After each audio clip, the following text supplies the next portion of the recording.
साथियों, दोस्तों, अजीज़ों, आज हम दोबारा गौर करेंगे ज़बूर 91 के दूसरे हिस्से पर।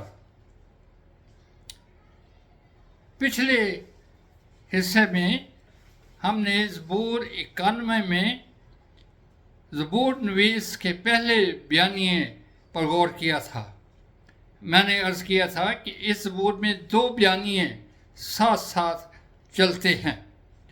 आज हम ज़बूर नवीस की दूसरी दफ़ा आवाज़ पर गौर करेंगे और जो आयत 3 से 8 में महफूज है। ज़बूर नवीस दोबारा ये सदा लगाता है कि खुदावन पर तवक्कुल करो, उसकी हुजूरी में पनाह लो।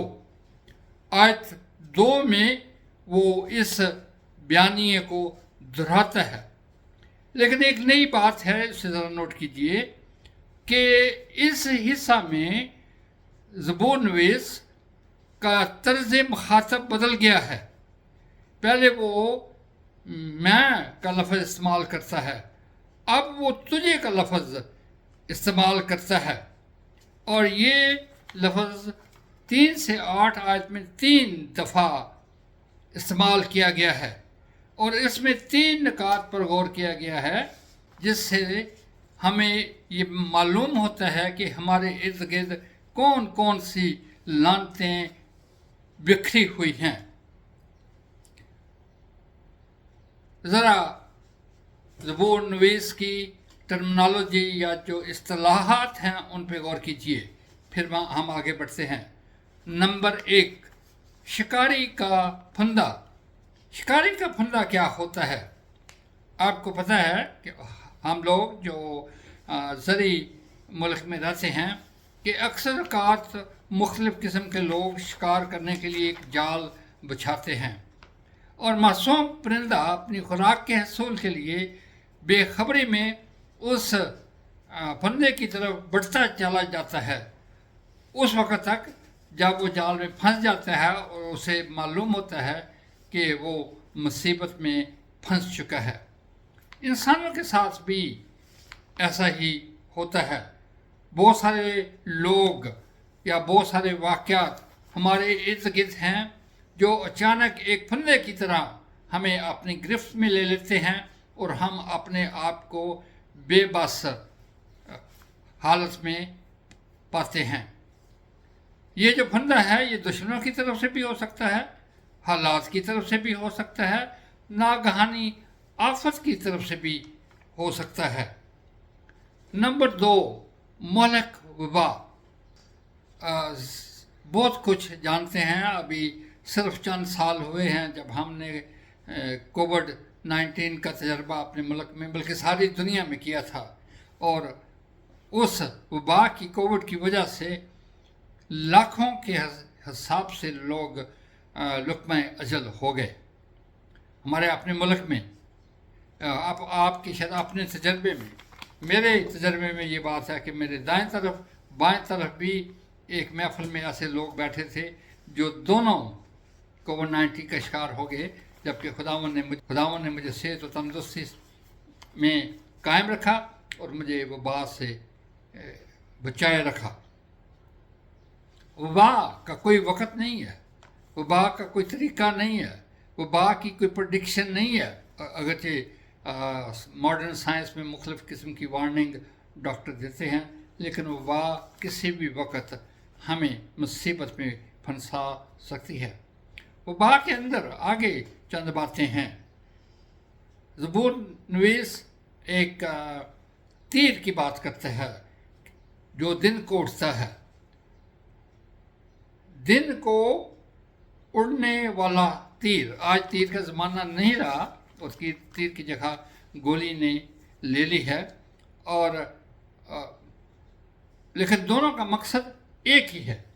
मैं एक नौजवान को जानता हूँ और इस तरह के और भी कई वाक़यात मेरे इल्म हैं, जब किसी और शख्स की गोली ने तौर पर गोली का निशाना बना दिया।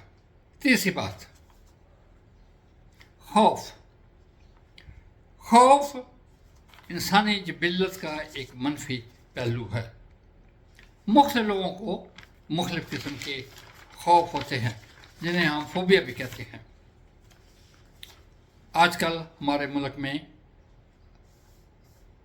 बारिशों का सीज़न है और पिछले साल के तजर्बात की वजह से जहाँ जब अचानक सैलाब आ गए और कई दफ़ा तो लोगों को बहा के लेके, इस साल अब जबकि बारिशों का मौसम शुरू हो चुका है, लोग खौफ का शिकार रहते हैं कि दोबारा सैलाब ना आ जाए, दोबारा सब कुछ ना तबाह आ जाए, और अगर ऐसे हुआ तो क्या होगा। अंधेरे का खौफ, बहुत सारे लोग अंधेरे में डरते हैं।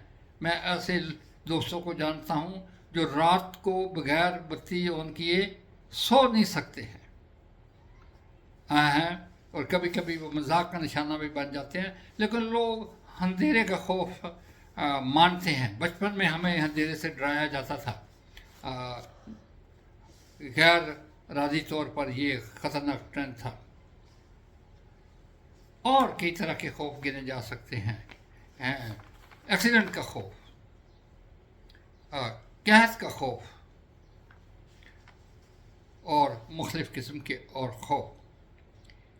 इन तीन नकात की वजाहत करते हुए ज़बूर नवीस एक और बात कहता है कि कुदरती असबाब में शामिल हैं, लेकिन ऐसी चीज़ें भी हैं, यानी दुश्मनों की छिपी हुई चाल। अगर आप किसी दफ्तर में काम करते हैं और आप टॉप की तरफ जा रहे हैं, आप मेहनत करते हैं, दयानतदारी से काम करते हैं, तो बगैर किसी वजह के लोग आपसे हसद करना शुरू करेंगे और इस तरह की चालें चलेंगे, इस तरह के जाल बुनेंगे कि आप कोई गलती करें और अपने बास की नज़रों में या अपने क्लीग की नज़रों में घिर जाएं।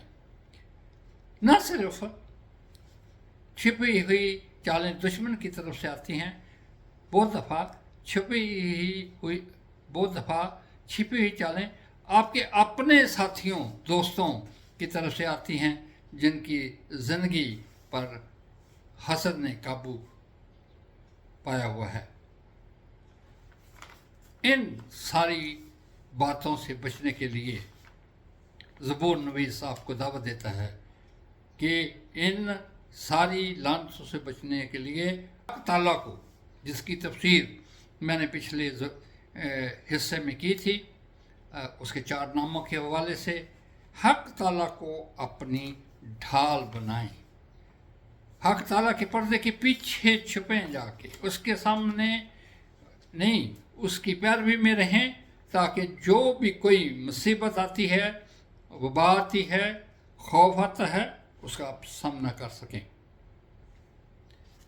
एक और बात तो आपको चलते चलते बताऊं कि हक़ ताला की कुदरत में ये इख्तियार भी शामिल है कि वो लानत को बरकत में बदल दे।